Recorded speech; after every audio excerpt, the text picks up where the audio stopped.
Sabidi? Sabidi Bao?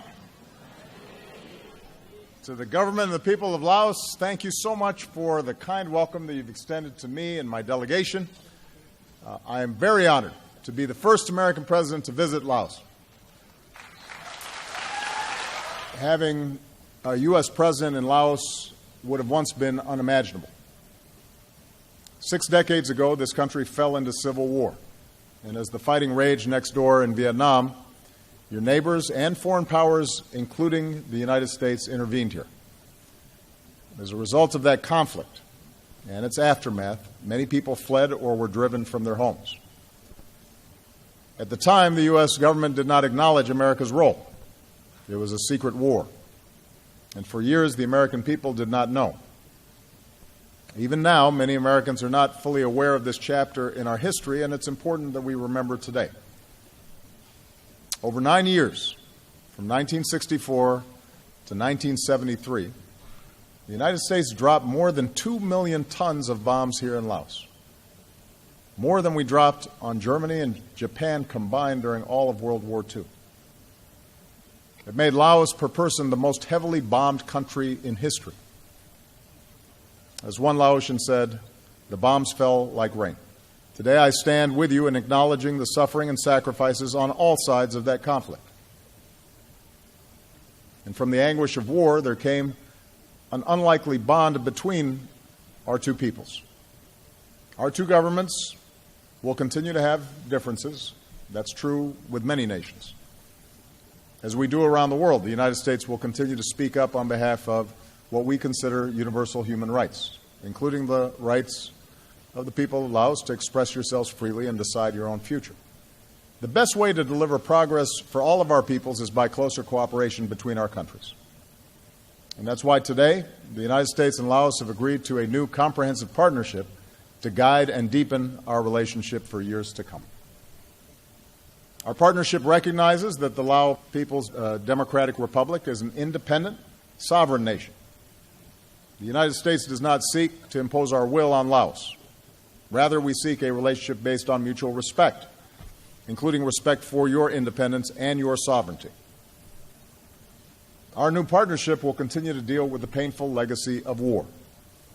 And on behalf of the American people, especially our veterans and military families, I thank the government and the people of Laos for your humanitarian cooperation as we've worked together to account for Americans missing in action.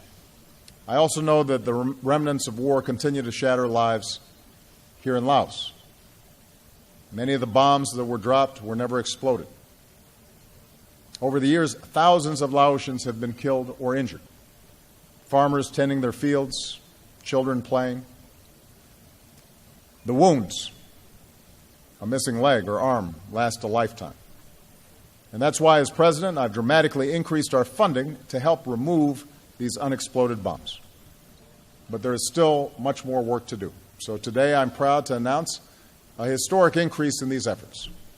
The United States will double our annual funding to $90 million over the next 3 years to help Laos expand its work. It is wonderful to be in Luang Prabang. I've always wanted to visit. It is said that this is where the Buddha smiled when he rested during his travels. And I can see why, because it is beautiful and relaxed. I've just come from seeing Wat Sing Tong. Did I say that right? Sort of. And it was beautiful. While presidents and prime ministers can help lay the foundation, it's going to be young people like you who build the future of this region and the world. Here in Southeast Asia, almost 2/3 of you were born after 1980, which makes me feel very old. In Laos, half of you were born after 1995. And from Rangoon to Jakarta, Ho Chi Minh City to Kuala Lumpur, everywhere I go, I see the energy and the optimism of all the young people who live here. I've seen your desire to resolve conflicts through diplomacy and not war. I've seen your desire for prosperity through entrepreneurship and the rejection of corruption. I've seen your interest in promoting social harmony, not by discriminating against anyone in the community, but by upholding the rights of all people, regardless of what they look like or what religion they belong to.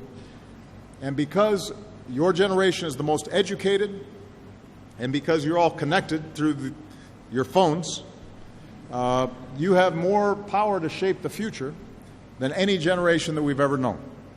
And that's why I've made connecting our young people a cornerstone of American foreign policy.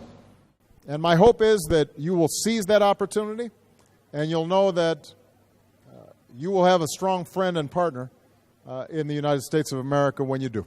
Okay? Thank you very much, everybody.